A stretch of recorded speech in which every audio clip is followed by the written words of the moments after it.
Imagine your country's president disappears for a long period of time while governing from another continent. See, no national address, no public appearance, no clear return date. Then rumors begin to spread that he is no more leaving. That's exactly what is happening in Cameroon right now. Ladies and gentlemen, today we are separating facts from rumors because there is a lot of misinformation, and here is what we actually know. Stay tuned. Shout out to Mr. J. Mix Cortez. Mother Nature like, how the fuck you doing that, Max? Trust me, I do a lot of shit like I'm doing much less. Got the mindset of DJ Khaled, I'm doing what's best. It's been body bags after body bags, so who is up next? What's up, everybody, and welcome back to the channel. If you are new here, they call me Mr. J, and I do reaction to music, culture, politics, and story that our mainstream media often ignores. Now, today, we are going to talk about one of Africa's longest serving leaders, president, the Cameroonian president, Mr. Paul Biya. At the time of recording, Mr. Paul Biya has not been seen publicly in Cameroon for weeks after leaving the country early in June for what officials describe as a private stay in Europe. Now, you see, reports have indicated that he has been in Geneva, Switzerland, and his prolonged absence has reignited intense speculation about his health and his ability to govern in Cameroon. Now, let's start with the facts, not gossip. Actually, what we do know. You feel me? Facts number one.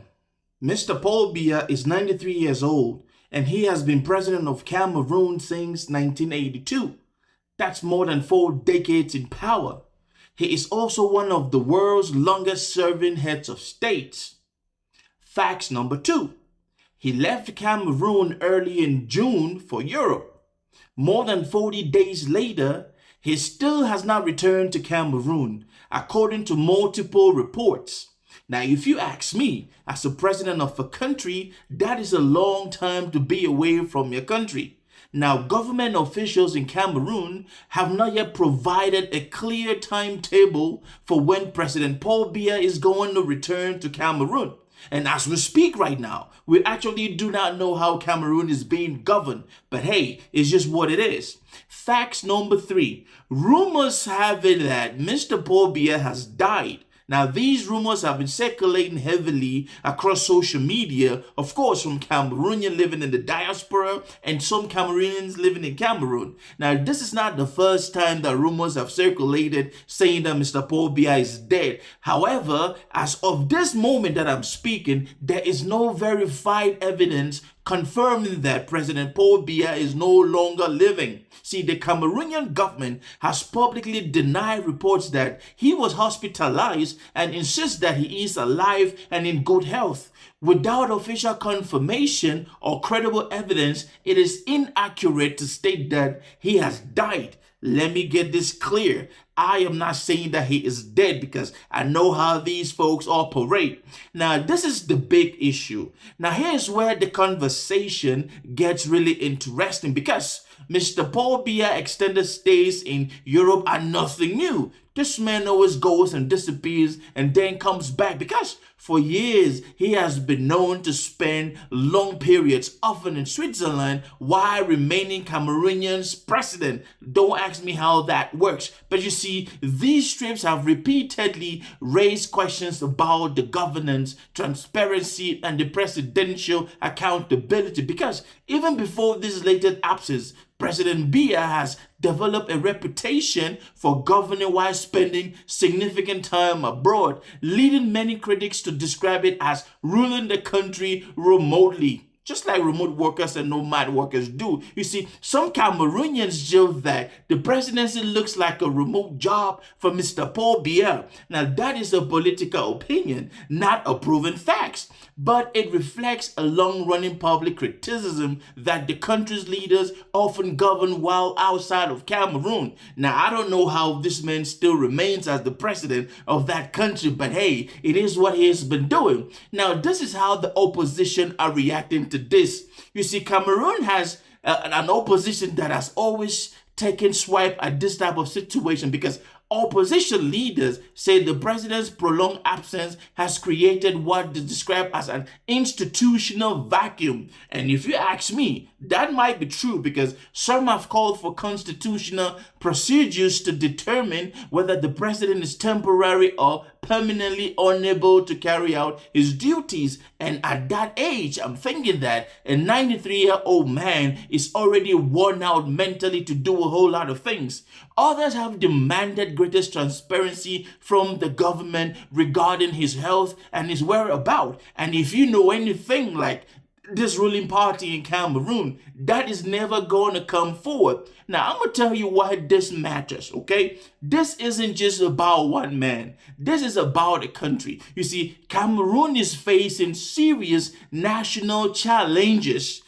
Challenges like security threats in different regions. We can talk about the English-speaking Cameroonian conflict, the Northwest and the Southwest, the ongoing Anglophone conflicts, economic pressure, growing concern about political secession, because so many people think that this man is trying to hand over power to his son, Biya. Now, when the president is absent for an extended period without clear communication, uncertainty naturally grows, because people are always asking questions. That is why this story has become much bigger than rumors about one person's health.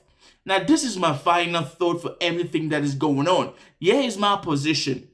We should never celebrate or spread unverified reports about somebody's death, especially a leader of a country like President Biya, until we do have credible evidence which confirms otherwise. Mr. Biya should be regarded as being alive. But at the same time, citizens have every right to ask legitimate questions about their leader. They want transparency. They want accountability. See, when the head of state spends weeks outside of the country with little public communication, whether you support him or you oppose him, one thing is undeniable.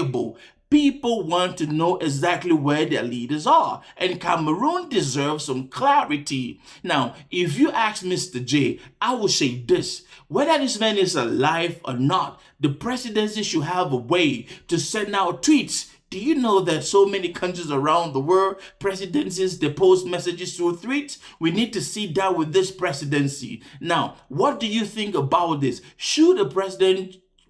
Can the president be able to govern a country while spending long periods abroad? And should the government be legally required to provide regular updates when the head of state is absent for weeks and weeks? I want you to drop your thoughts in the comment section. But please remember, do keep it very, very respectful. And if you enjoy this fact breakdown, I want you to hit that subscribe button, turn on your notification, and I will see you on the next one. Whatever the situation is, we keep praying that His Excellency President Biya should at least give us a sign that he is alive somewhere. We know that he is advanced in age, and we know that it is difficult for him to actually process a whole lot of things. But I do think that this current regime needs to let the Cameroonian at home and abroad to know exactly what is happening.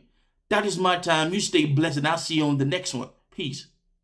If you see me in the streets, better holler at me.